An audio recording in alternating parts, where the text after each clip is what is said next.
Mbola didina koa ny manome soatoavana tsara anareo mba anananareo fahendrena sy asina. Mahay sy marani-tsaina ny tanora malagasy, mila anareo tanora ny firenentsika ary tena manana anjarana toerana lehibe eo amin'ny informatika ny sehatry ny fanabeazana. Izay no afatra Andriamasolofra Soarahona Raimpiay ireo mpianatry ny IT University Andiany Sosiatrika nandritry ny famoahana azy ireo. Notanterahana atao amin'ny Espace Rose Bypass moa ny alakamisy 1 Jolay 2024 ny lanonana fanomezana marim-pamahaizana licence sy master 2 ho an'ireo mpianatry ny IT University Andoharany Fotsy. Ny isa 750 sy 900 ny mpianatra nivoaka ka ny 70 tamin'ireo no nahazo ny master 2 MDBS-BR Andiany Atrika ary ny 700 ambiny nahazo ny licence Andiany Soa. Andriana ary vonitsinjo herisetra no major de promotion ho an'ny marim-pahaizana licence raha toa ka raha harinjanahary tiana maro tiana kosa ho an'ireo nahazo ny master 2. Faly be za satria ohatrany hoe c'est iny zany récompense-ako tamin'ny effort rehetra nataoko sy ny résultat rehetra azoko hatramin'izay.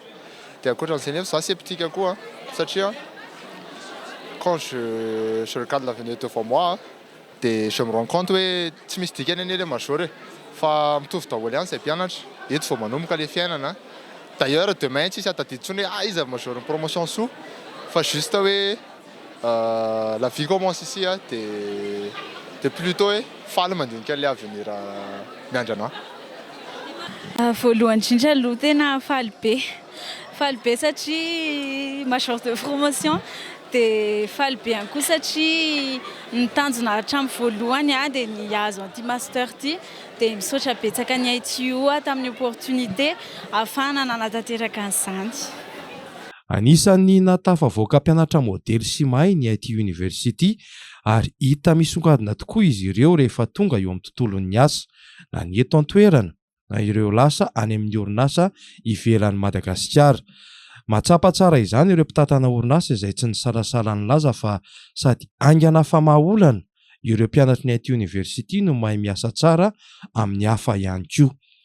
Afatra napetraka ireo mpanabe, mpampianatra sy mpiay ho an'ireo rehetra mandalo eo anivon'ny IT University moa no hoe sahy manorina, manangana ary manana faharetana. Faly tena faly. Dia voalohany indrindra aloha misaotra an'Andriamanitra lehibe. Dia misaotra indrindra ihany koa mpanabe rehetra, ny mpiara-miasa rehetra atao amin'ny ITU, ny mpiara-mianatra rehetra. Dia misaotra betsaka antsinjo.